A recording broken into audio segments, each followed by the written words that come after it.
Hello friends, welcome to CEC Gurukul Live Lectures. Dear friends, this is our another session on career counseling called Pratibha Samvardhan. Today here we are for you with another important topic. We know that you always wonder if there is somebody to help you out in deciding what to do, where to go, how to prepare yourself. Dear friends, we have carried series of lectures on study abroad, and today we would be talking on IELTS. What is an IELTS examination? How to get prepared for it, and why is it mandatory to qualify IELTS? Friends, for this discussion, we have with us in our studios Miss Sania Ahuja. Miss Sania Ahuja is a motivational speaker, career counselor, as well as she makes persistent efforts so that she could bring a positive change in your lives. She has immense experience. She has studied as well as she has worked in North America as well as Europe, and she's continuously dealing with lots and lots of students like you. So if you have any question in mind, feel free to be with us, as we are going to give you the maximum knowledge, because we have with us in our studios Miss Sania Ahuja. Hello Miss Ahuja, welcome to the session. Thank you so much for having me. I really appreciate it. Thank you so much. So, as we have already announced that we have carried series of lectures on study abroad, how one could be prepared if one wants to study in different countries. Now the question arises, and we have heard a lot about IELTS. What are IELTS, why they are mandatory, and how to be prepared for them? Let me start with the full form of IELTS, because half the students don't know which paper they are taking. It's International English Language Testing System. That's what IELTS stands for. Now, IELTS is mostly required for higher education and for immigration purposes as well, for jobs. Most students take the academic exam for IELTS because they have to go abroad, and you need, these people need to assess whether you're proficient in the language and whether you can cope in a university abroad. So, which is why it is extremely important to take IELTS. There are multiple exams like PTE, TOEFL that you can also take. IELTS is the only exam that is universal. PTE, TOEFL are other exams that might work in different countries, but I would recommend IELTS just because of the fact that it does not restrict your options. Then you have number of options, as you yourself said. Now English, it becomes very mandatory for each one of us who is aspiring to be in a foreign land. English needs to be studied at the core level so that you can qualify this examination. And not only this, it helps you survive in different countries, in different universities. So please let us know how IELTS are conducted, what is the structure of the examination, what is assessed, as you said, English, but what are the grounds, what are the different areas one is assessed? Okay, let me begin with saying, obviously, if you go to another country where English is the primary language, and you haven't studied it properly, there would be a language barrier apart from the cultural barrier that you might face. So it is necessary to take the exam. In our country, IDP is the institution that gives us the exam. Initially, it was British Columbia and Cambridge Assessment, but recently after COVID, they have taken back their services and it's only IDP now. So most people take this exam because they want to be proficient. It is an exam that is scored in bands. So you have a reading section, a writing section, a listening section, and a speaking section. The validity of the exam is 2 years from the exam date. I think first and foremost, I would like to talk about the two kinds of papers that are there. It is very important to know which exam to take. I know students who have paid for the wrong exam. There is an academic exam and there is a general exam. Academic exam is for higher studies and for only two kinds of jobs: teaching as well as nursing. So teaching and nursing jobs require it, whereas a general exam is taken for work and immigration purposes. Academic exam would have texts that are more focused towards education. You would have fruitful discussions about academics. You would listen to monologues about academic research, whereas in a general exam, you would have more of workplace conversations, everyday conversations. The text would be more general. It is a slightly easier exam, but the scoring is harder, which is why people who are taking a PR in a country or they're trying to work in another country, they find the paper easy, and when they get the results, they're actually shocked because the marking system is actually more difficult. So if you would like to go abroad, you might as well take the paper within 2 years of when you want to go abroad. Otherwise, the results would expire. Again, like I said, there are 4 sections: listening, reading, writing, speaking. 3 sections of the exam take place on the same day, which is listening, reading and writing. Speaking generally takes place on a different day, and it is generally 7 days before or after. Now, there are many ways in which you can take the exam. There is a paper-based test and a computer-based test. So it generally depends on a student's preference as to what they would like to take, but there are some criteria that they need to keep in mind. The basic ones being whether you're able to understand their handwriting or not, whether it's legible, how fast their speed of writing is, how comfortable they are with technology. A lot of factors go into this. Apart from that, if students are on a deadline, I would urge them to go for the computer-based test because you get your results in 5 days. If you go for a paper-based test, it would take 13 days for the result to come. A paper-based test only happens 4 times a month. It is extremely important to know that and book a date in advance so that you're not struggling with the deadlines later on. Whereas the computer-based test happens every other day, you can go to a nearby center and take the exam and get your results in 5 days. Apart from that, the structure of the paper also varies. In a computer-based test, you would ideally start with listening, then go to reading, and then go to writing. In a paper-based test, you would start with writing, which children consider as the hardest part, then go to reading, and then go to listening. One advantage that paper-based test has over a computer-based test is that you can choose your speaking date. So I've seen students who take up the computer-based test, they have their speaking date and slot at 8 a.m. in the morning, and the location is 2 hours away, they're waking up at 5 a.m., they're really struggling. Whereas in a paper-based test, you can choose your date, you can choose the slot that you want, and it becomes easier to prepare also mentally for the exam. So those are the 2 different kinds of, different types of ways that you can take the paper in. Apart from that, we can go in depth with the structure. Is there anything you would like to ask me before I go into the structure? Before going to the structure, as you told us about the validity, now the question appearing in my mind, first of all, I would like to ask you, are there number of attempts one can go for? Are there specific dates or days, or the exam is conducted throughout the year? Is there any criteria for that? So again, like I said, the CBT exam happens every second day, whereas a paper-based exam will happen 4 times in a month. The dates are generally around, again, these are tentative. So about 7th, then you have about 13th, 21st, 28th. So they cover all the bases. So 2 dates in the beginning of the month, 2 dates in the end. So people have, a comfort in choosing the date. Apart from that, you can take the paper as many times as you want.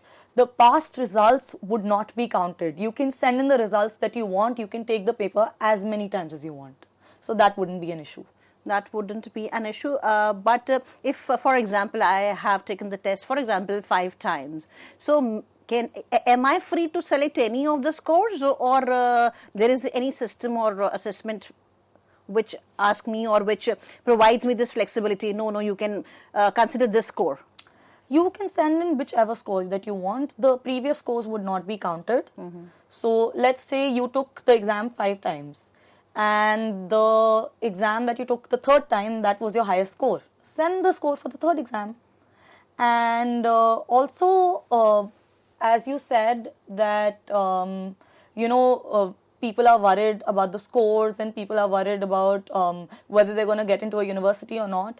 The scores are actually very important, because if you would like to go in a tier 1 school, you would probably need a 7 band out of 9 in every section.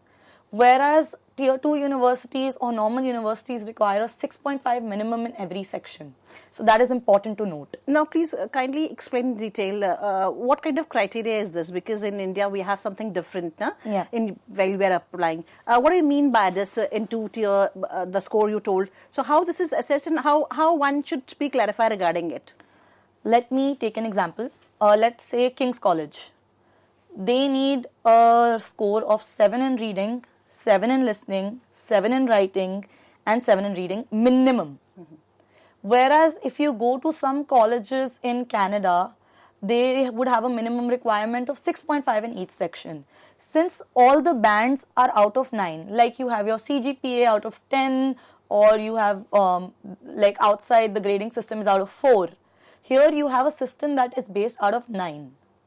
So you get scores based on different sections. So each section is out of 9 bands, and in the end you take an average of those scores like you do in a normal math exam. I'm not that great at math, but again, just add 4 of them divided by 4 and you get your final score. So it's a pretty easy process. You can also, calculate your estimated score, and once you get the scores, you will get the actual TRF copy within 5 to 6 days, and generally those are final. And if you would like to apply to a university without your IELTS scores, that can also be done, except the offer would be conditional. For an unconditional offer, you will have to take an exam. There is no way out of it. So that is something that is really important. And what is that unconditional offer? Alright, so for example, you have all the right criteria that the university needs. You have an amazing portfolio, your profile is amazing, you've done internships, you've done research papers, you've done extracurriculars, you've done everything great. So the university looks at your profile and says, hey, this is a great student. So what they will do is, they will send you something known as a conditional offer. Conditional offer suggests that, hey, all of this is great, and if you take the IELTS exam, we will let you in. That is a conditional offer. And as soon as you submit your results for your IELTS exam, that offer becomes unconditional, which means officially you're in. So that's the difference between conditional and unconditional offer. A conditional offer is not a guarantee. A lot of students get really happy when they get a conditional offer. I know a lot of my students who've received some, but they're waiting on their IELTS scores. Without those, you can't enter the university. So that is extremely necessary to get. Exactly, very, very necessary, as explained by Ms. Ms. Ahuja. So now please let us know what is the structure of this examination. Okay, let's start with let's start with the section that people struggle with a lot lately. So the reading section has become relatively harder in the past couple of months, so I would start with that section. You have about an hour to complete this section. You have 40 questions and 3 passages. The passages get harder every time you move to the next one. So time management in this scenario is extremely, extremely important. Most people don't know that questions are actually divided into sequential and non-sequential. So some questions come in a sequence in a passage, whereas others don't. And people keep on looking at the passage, trying to find answers. They don't read the whole thing. They're constantly confused. And a lot of students cannot even attempt the third passage, which has become a great struggle lately since the level of the passages is becoming difficult. So yes, the questions, there are 3 passages. The questions are divided into 13, 14 and 13. This could come in any pattern. And it is important to complete this in 55 minutes instead of 60. So you have 5 minutes to just relax. There is no break between the sections. I urge everyone to take 5 minutes before the next section to just relax, otherwise you will go into a panic. So complete the section in 55 minutes. Time management in the reading section is where people struggle the most. Practice and focus is again an extremely important thing that people struggle with. So students, especially people who are let's say over 30, they have great struggles as they're not used to reading anymore. So they're easily distracted, they lose their focus, and they just get bored. So a lot of students, you'll see them reading 5 sentences and they're just going to be so bored they can't even read further. Then they'll start finding answers randomly. So it is very important to stay focused and not look here and there, which is easier said than done. Because if you don't have a habit of reading, it is going to be very hard to achieve. Very true. So maybe start reading whatever you like. You like science fiction, you like romantic novels, you like to read news articles, whatever it is, just try and focus more. Because that would give you a habit of reading which would not make you bored during the exam and score better. Then you have the listening section, which is a section that varies in time. This is the only section that varies in time according to whether you take the exam on a computer or on a paper. If you go for a computer-based test, you have 32 minutes for the exam. You have 4 audios that you need to listen to, and the audios will only be played once. So you have to answer side by side. Most people wait for the audio to get over. If they have not been trained, they will wait for the audio to get over and then they will realize, oh my god, there is no time to write the answers. So you have to do it simultaneously. After 30 minutes of listening to the audios and answering questions, you have 2 minutes to just go through the exam. If there's anything you would like to change, that is the format for a computer-based test.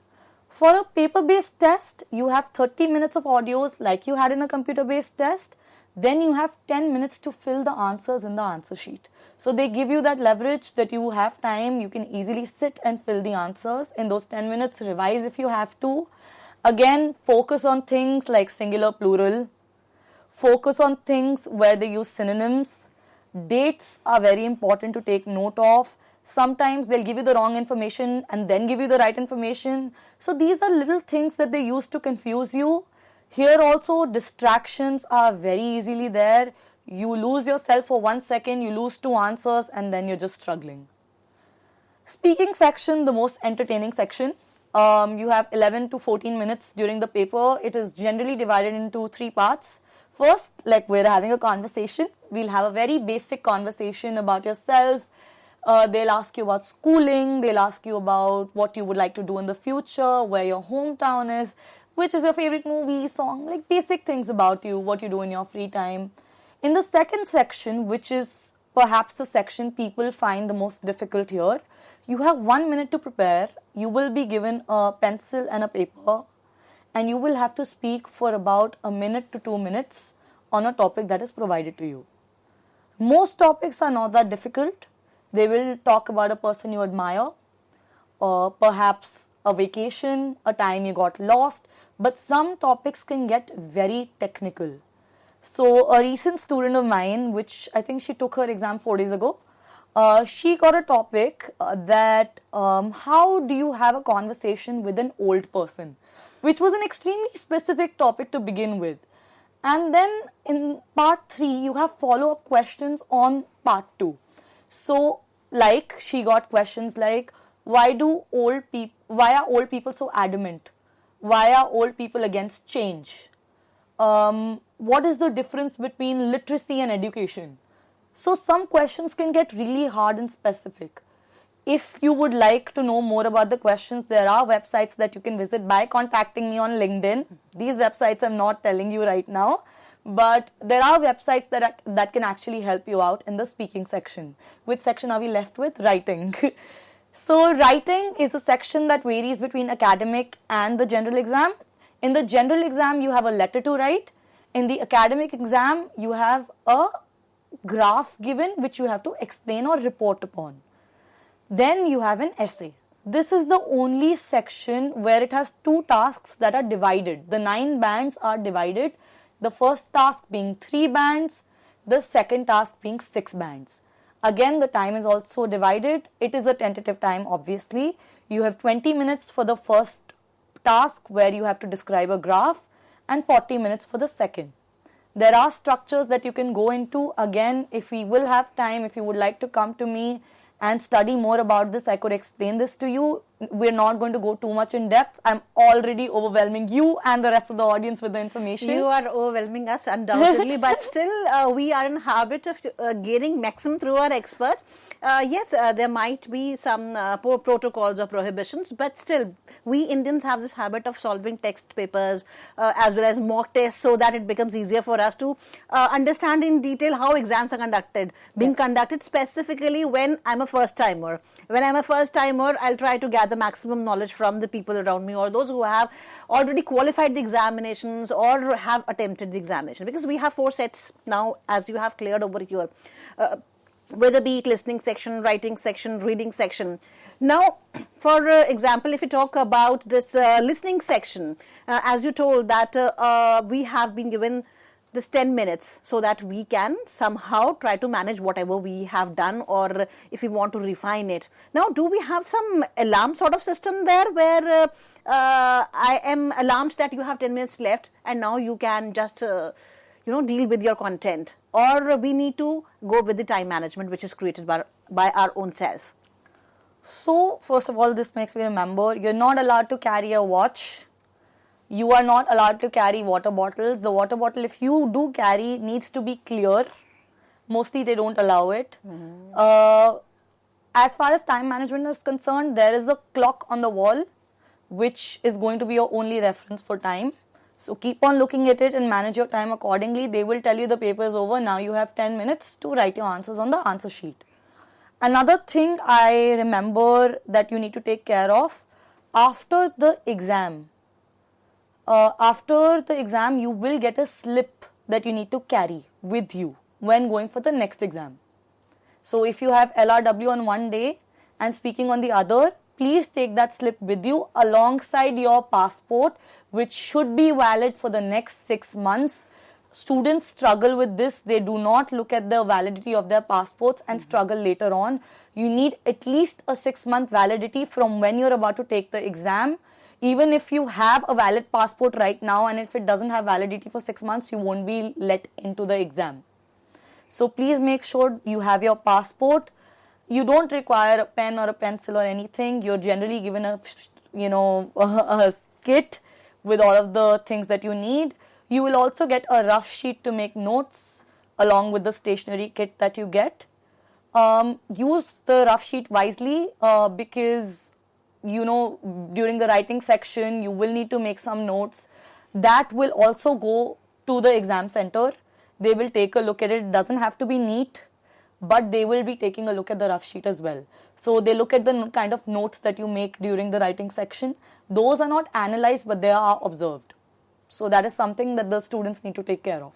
Definitely, and I think before preparing for this examination, one has to do lots of meditation and yoga so that you are mentally strong throughout your examination and you will be able to qualify then only, because time management, yes, it is important, and whatever skills you are carrying or you need to enhance are important, but yes, your mental agility is most important thing, how you deal with this entire examination setup. Now again coming, because we are discussing about this examination, how one should prepare himself or herself before appearing for this particular examination. Alright, let's start with the focus that you said. So I generally have a technique that I tell students. It is nothing out of the world, but it is sort of like meditation but slightly different, and it has personally helped me out, so I'm just giving this out to the audience. Close your eyes for a minute. Okay, we don't have to do the activity right now, but close your eyes for a minute and try not to think of anything, which is perhaps the hardest thing to do.